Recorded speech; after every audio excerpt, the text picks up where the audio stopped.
অভিনেতা সাহেব ভট্টাচার্য নিয়ে একটি বিশেষ মুহূর্ত শেয়ার করেছেন তার সহ অভিনেত্রী সুস্মিতা দে। ধারাবাহিক কথার সেটে সুস্মিতা মজা করে বললেন যে যদি কখনো সাহেব তার বাবা সুব্রত ভট্টাচার্যের ত্রিভুবনী চিত্রে অভিনয়ের সুযোগ পান তাহলে তিনি চাইবেন সাহেব সুব্রত ভট্টাচার্যের ভূমিকায় অভিনয় করুন।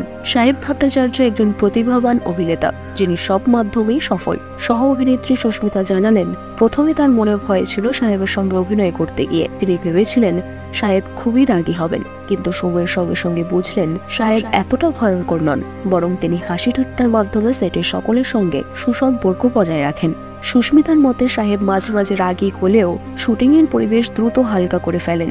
এমনই এক ঘটনার উল্লেখ করেন তিনি, যখন একটি শটে ভুল করায় সাহেব রেগে গেলেও কিছুক্ষণ পর নিজেই এসে কথা বলে পরিস্থিতি ঠিক করে ফেলেন। সুস্মিতার ইচ্ছে সাহেব যেন সব মাধ্যমেই তার অভিনয় দক্ষতা ধরে রেখে আরও সফল হন। জন্মদিনে অভিনেতার জন্য এটাই তার আন্তরিক শুভেচ্ছা।